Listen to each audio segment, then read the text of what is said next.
When you have never done something in your life before and you are doing it for the very first time, you usually want to find a simple and effective way to achieve your goal. The approach I usually choose to accomplish something is to reverse engineer the process. Even if you don't know what reverse engineering is, it is likely that you have already practiced it.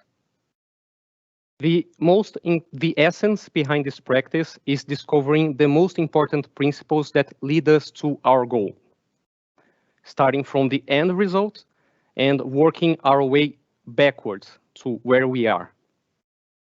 A kid that is playing with a toy and it maybe breaks it trying to understand how it works is in fact reverse engineering it. Good morning, everyone. My name is João Martinelli. I'm a software engineer at Bowl.com's payments team, and today I'll show you how I became an unbeatable mobile game player. I will also show how reverse engineering looks like in practice and my motivation to use it during my journey. But first, let me introduce you this little guy. His name is Hulk. He is my parents' French bulldog, and you wouldn't believe how much energy this little guy has. He is passionate about two things. The first one, as you guys can see, are toys. He can't get enough of them. And the second one is escaping. Escaping is his daily goal, and he would do anything to achieve it. My parents live in a country house, and the property is surrounded by a fence.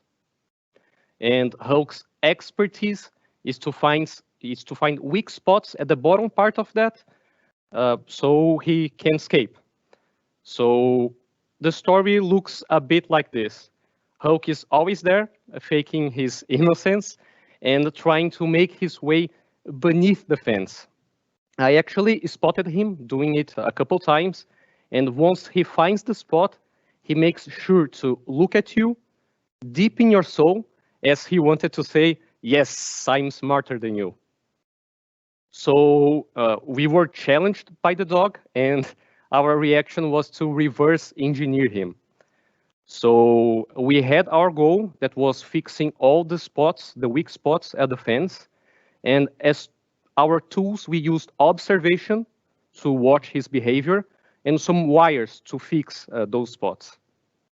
So by doing it a couple times, 20 to be more accurate here, we were able to fix all the spots and achieve our goal. So by having curiosity, will to fix a problem, and some tools available, we were able to reverse engineer him, and he was not able to escape anymore.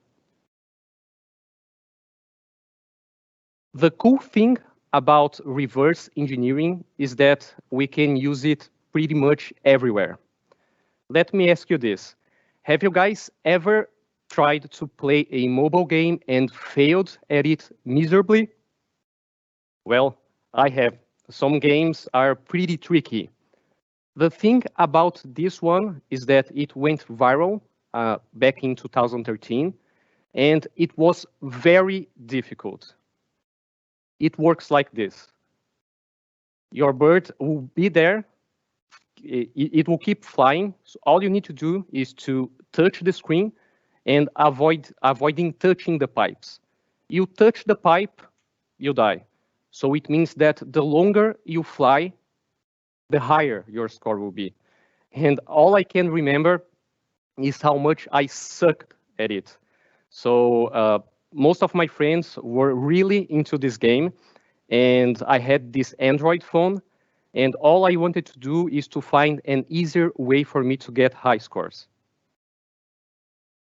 So I was pissed with the game, and I wanted to do something about it.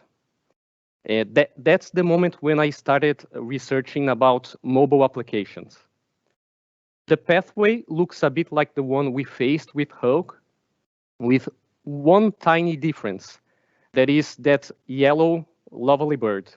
And it motivated me to finally achieve high scores. I was not a mobile developer back then, and the only tools I had were very basic programming knowledge and internet connection and a lot of curiosity. More specifically, I knew that whenever you want to install an app for Android platform, you get it from Google Play. And if you want to program in Java, you first write your source code in a .java file. It is compiled to a .class file. And finally, for distribution purposes, it is packaged within a Java archive file. That is the .jar one. So now let's see how we can reverse engineer this game. So the first thing I did was to start exploring. So I learned that APK stands for Android Package File, and it is intended for distribution purposes, meaning that whenever you download an app, you are actually dealing with an APK. And it is essentially a zip file. So my approach was to unzip it and check the contents out of it. And the result is what you see on your screen right now. I couldn't find any familiar file to me, but there was one there that caught my attention. That is this highlighted one, classes.dex. And I figured it was somehow important due to its big size. So what I tried to do, I tried to open it using a text editor. And this is what I got. Impossible to read, right? So that's the moment when I tried to step out a little bit and take a look at the big picture here. By deep diving into the mobile programming world, I noticed that this flow, the Java programming flow, was still valid, meaning that developers write source code in Java, but Android devices don't run Java bytecode. They run Dalvik bytecode instead. And usually this is a one-way flow, but there are some tools available that can help us go backwards. The first one is the dex to jar, which simply does what its name suggests. It converts a .dex file to a .jar file. And the second one is the JD GUI. It is a Java decompiler, which basically reconstructs the Java source code based on a Java bytecode. By combining these two tools, I was able to reconstruct this game's source code. And this is how it looks like. A lot of code here, and after spending a lot of time reading everything, I figured that this highlighted method that you see on your screen was somehow important to me. Let me explain you why. Do you guys remember what a Cartesian coordinate system is? Let's do a quick recap here. So if you want to describe the position of this red dot within a plane, you can assign it a pair of coordinates, both x and y in this case. And they both describe the distance between this red point to the both black perpendicular lines. If we want to find out if this red point touches this red rectangle, we need to check all of the boundaries of this rectangle, both left and right, bottom and top. So now I'll just change a little bit the colors here. Do you guys have any clues on how we can relate this concept to my journey? Let me change it a little bit more. It happens that we can use this concept to describe both the birds and the pipe's positions. So we can detect a collision. That's the moment when the bird dies. This is the most important insight of this process. Everything else is just a matter of using the right tools. So do you guys remember that highlighted method that seemed important to me? Let's take a second look at it. This is the method, and we can notice some important things here. The first one is that this method is named A, and it returns either true or false, meaning that the bird either lives or dies. It also has 8 parameters, which most likely describe both the pipes and the bird's positions, but the boundaries. And finally, it has 4 checks, which probably checks for a collision between the bird and the pipe. How do I know all this? Well, a lot of trial and error here, and I believe that this approach is familiar to the developers in this session, right? So everything we have done so far was to reconstruct the source code and be able to read it. Now it's time to do a small surgery.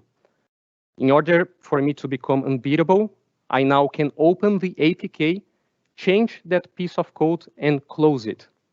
For that, let's make use of a third and the final tool. This tool is called APK tool, and it makes use of an intermediate programming language called Smalley.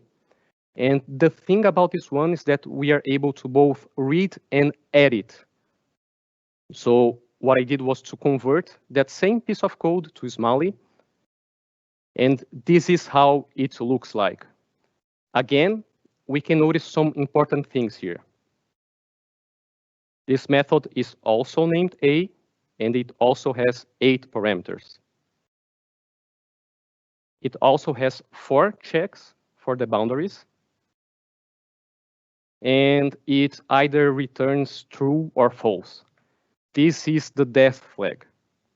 So by changing this exact flag, I was able to become unbeatable. And of course, since fun is never enough, and we value it a lot within Bow.com, I changed some extra stuff too. And this is how the result looks like. We now have a new hero for this game. It is familiar to us. It is Bow.com's chatbot, Billy. And the pipes turned into giant Bow.com delivery boxes. And not only can Billy fly, but he's also able to fly through the pipes. So he doesn't die anymore. So now, the longer you fly, the higher your score will be. That's pretty awesome, right?